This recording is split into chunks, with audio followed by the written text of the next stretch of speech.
শুনলাম এইখানে বসে একটা সামাজিক যোগাযোগ মাধ্যমে পতিত ফ্যাসিস্ট স্যারের একটা সহযোগী, নাম নেওয়া তো ঠিক হবে না, তারা ঘোষণা করছে আগামী 13ই নভেম্বর বাংলাদেশে নাকি লকডাউন হবে। তো কেন বলছে? বাংলাদেশে শেখ হাসিনার বিরুদ্ধে একটি রায় ঘোষণা হতে যাচ্ছে আন্তর্জাতিক অপরাধ ট্রাইব্যুনালের একটা মামলায়। তারা ধরে নিয়েছে তাদের নেত্রীর কি হবে তারা জানে, আমরা জানি না, কারণ আমরা বিচার ব্যবস্থা বিশ্বাস করি। আদালত কি ঘোষণা করবেন, কি রায় দিবেন আমরা তো জানি না। আমরা চাই সবাই সুবিচার পাক। সেদিন নাকি লকডাউন হবে সারা বাংলাদেশ। আমি আসলে বেশি বিশ্রী কথা বলতেও চাই না। এখন বাংলাদেশের যারা রাজনীতিতে বিশ্বাস করে নাই কোনোদিন, বাংলাদেশের গণতান্ত্রিক ব্যবস্থায় যারা বিশ্বাস করে নাই কোনোদিন, ফেসিবাদী স্বৈরাচারী কায়দায় এই দেশে দীর্ঘ অপশাসন চালিয়েছে, তারা যাদের মাধ্যমে এই দেশকে করদ রাজ্য প্রতিষ্ঠা করতে চেয়েছিল, তা আল্লাহ রাব্বুল আলামিন তারা তাদেরকে সেই দেশে আশ্রয় দিয়েছে। অর্থাৎ দিল্লিতে তারা আশ্রয় লাভ করেছে।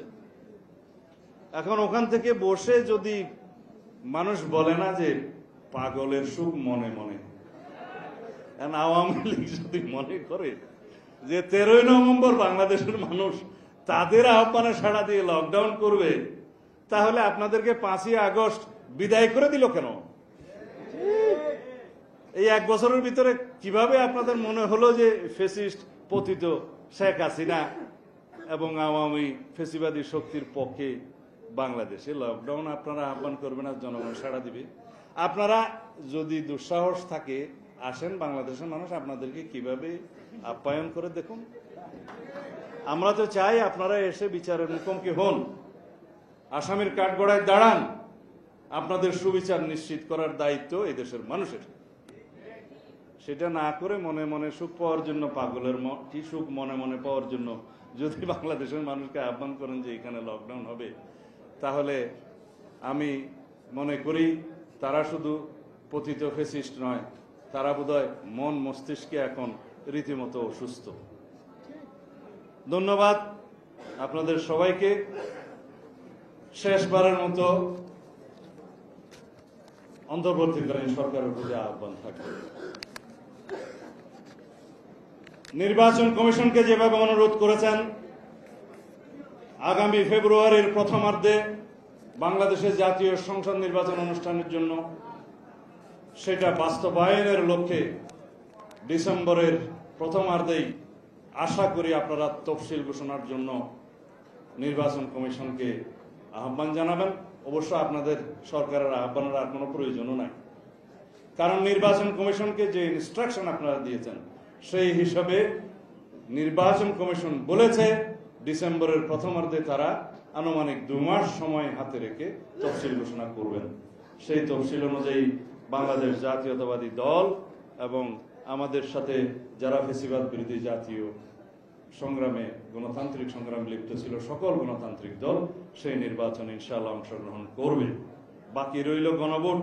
গণভোট একই দিনে হতে হবে, এর কোনো বিকল্প নাই। কারণ একটা গণভোট আয়োজন করা এর আগে একই ইস্যুতে যেখানে ফলাফল একই হবে, সেই জন্য ব্যয়বহুল শুধু নয়, একটা বিশাল আয়োজন আর একটা অনুষ্ঠানের জন্য করা এটা অগ্রহণযোগ্য, অযৌক্তিক। শুধুমাত্র আমরা জাতীয় ঐক্যের স্বার্থে একটি জনসম্মতি নেওয়ার জন্য এই গণভোটের প্রস্তাব করেছিলাম এবং সেই গণভোটটা জাতীয় সংসদ নির্বাচনের একই দিনে অনুষ্ঠিত হবে ইনশাআল্লাহ।